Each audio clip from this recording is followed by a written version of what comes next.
This is the story of a beautiful land, a land of abundance, wildlife abounding, cool, clear mountain streams and rivers. But it's also the story of a tragedy, the last legal hanging in the United States. Galena, Missouri. Hello, I'm Ed.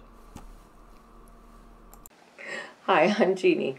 We're your hosts for these travels through the Ozarks, then and now. The story of people and places, past and present. Enjoy your upcoming adventures with us. We're now driving down Highway 413.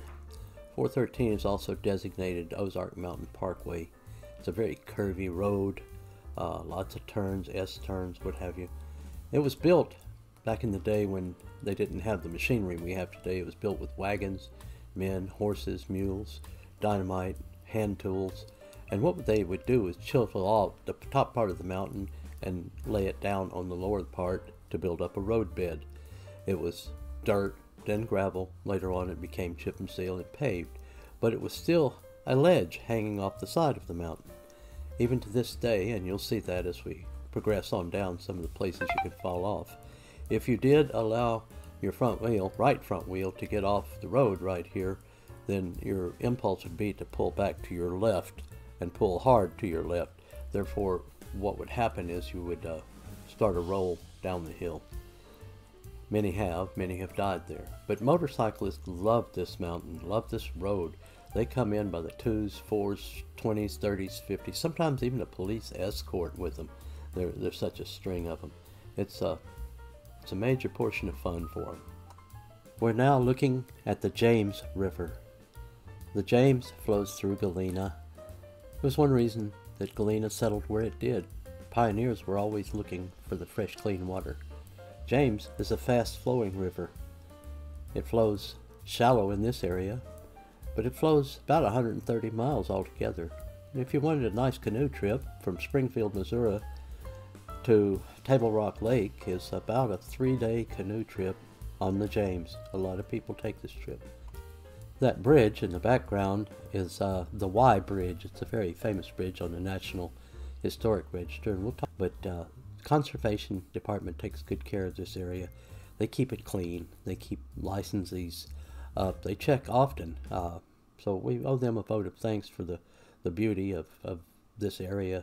And this is a very popular place on the James River. It's called Blunt's Landing, and many fishermen come here because it's a wider and a little deeper in the middle, but you can still see it's flowing along at a pretty good pace, nice clear water. This area of the lake has, of course, the Ozark bass. It has bluegill, it has crappie, and in some areas of the lake there are trout in the faster flowing areas, but in this area it's very popular. These shores will be lined with fishermen for very long. There's somebody's trout line up in a tree. I guess they put it up there to preserve it till they need it. We're going to take a cruise around the square of Galena now. This is the west side of the square that we're starting with. That's a nice brick building right there with a store. Wow, I wonder what's in there. We'll have to check on that later. You'll notice there's a few cars. Some storefronts have no legends on them, so we don't know what they are. This one coming up right here is the Galena City Hall and Police Department. Galena is a government town. It is occupied by city, county, state governments. And we'll see a little bit more of that as we go on around the square. We're moving. There's a nice little church. We're moving around to the south side of the square now, and looks like it's going to be the assessor's office and its annex. Then we get a little fire department there, I think. Yeah, I think so. I'm not sure what that is. Then we're going to move on to the east side of the square where the Judiciary building is. The Judiciary, Circuit Court, County Court, and Jail and Sheriff's Department housed there. That building was built, it was designed, it was supposed to look like the architecture of the town. I think they missed. But it is a nice building, and they've had no jailbreaks since it's been there, and that was built, I guess, in the 90s. We're moving on to the north side of the square now, and this first building is called the Bean Counter. That used to be the Bank of Galena years and years ago. And of course the health department is there. That's another county office. And I believe there's a medical testing, equipment testing company right there in that brick building. As we travel on, we leave the north side of the building, or north side of the square. Now we're going to tour the courthouse.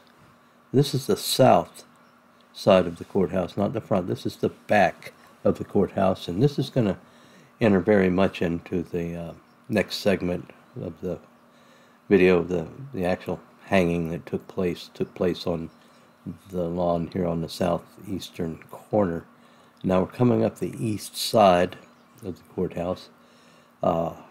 Every side has an entrance, so this is the eastern entrance. But, the east side of the courthouse, and it's continuing on the east side just from a different view. This courthouse is somewhat famous. It's on the National Historic Register and has been since 1980. It was built in 1920, and it's a classical revival style brick. It's on a concrete foundation, 3 stories and a basement. It has those Doric columns in the front, or Doric style columns. Cost $47,000 to build in 1920. It just underwent a $5 million remodel here recently, in the last few years. But now we're looking at the west side of the courthouse, the western entrance, and we're coming back around to the south entrance again. We're going to look at that in a little bit more detail and consider the repercussions of the hanging. The sheriff had set up a stockade on this side where people could view the hanging, and I'm going to show you exactly where the scaffolding was built. Those first floor windows, not the bottom floor, but the second floor, first floor windows, the full-size windows, were where the jail was. There on the corner, not in the middle, not in the curve, but back there. Now we're looking at where the stockade would have been built through all of this area, covering everything that you see right here. It was a 1,600 square foot stockade, and right about now we're going to start seeing the scaffolding appear, and it's going to go into its location. That's where it was. In fact, that's now a picture of 1937 and where the scaffolding sat. So Mr. Jackson had the opportunity to watch and hear it being built. Maybe you couldn't see it, I don't know. I don't know what the layout of the inside of the jail was, but there was scaffolding being built just outside of it. It was a scaffolding for Just Mr. a Jackson. brief word of warning. The rest of this video is going to be fairly graphic. You may not want children to watch or hear it. There are pictures of a graphic situation, a hanging. We do not show the end result, but we do have pictures of the progress as this hanging takes place. So please be warned that it is graphic, and in 3, 2, 1, it begins. Galena, Missouri, 25 miles southwest of Springfield, Missouri, 15 miles to the west of Highway 65. The time is May 20th, 1937. It's a party atmosphere in Galena. The bars are full. There's drunken disorderly arrests being made. But it's a party. It's a carnival. For tomorrow, we hang a man on the town square. Sheriff Isaiah Coyne has issued 400 passes to the hanging itself. Sheriff Isaiah Coyne has caused to be built a 1,600 square foot stockade on the southeast corner of the courthouse. On May 21st, 1937, 6:05 a.m., the hanging took place. Roscoe Jackson, looking serene in this picture, having been baptized recently in the cold waters of the James River, walked up the steps with a priest and others. to his death. Sheriff Coyne is waiting at the top. When Roscoe reaches the top, his hands are bound, his feet are bound, and a black hood is placed over his head. And then a rope is placed around his neck. For what reason was this? Well, Mr. Jackson, we'll call him Red, was hitchhiking back to the Galena area from Pauls Valley, Oklahoma. He was picked up by a feed nutrient salesman based out of St. Louis, near Pauls Valley, and driven to Forsyth on the way back toward Galena. Pearl Bozarth was the man's name, and for his kindness, he was killed. He gave money to Red, he bought him dinner, and he lodged him overnight in a campground near Forsyth, Missouri. The next morning, Red repaid Mr. Bozarth with 3 bullets to the back of the head or 1 to the abdomen. The reports vary on this. The robbery itself netted either $18 or $24 depending on who you ask. It really doesn't matter the amount of money involved. What matters is that Mr. Bozarth was killed in cold blood, apparently premeditated. Thanks for watching to the end.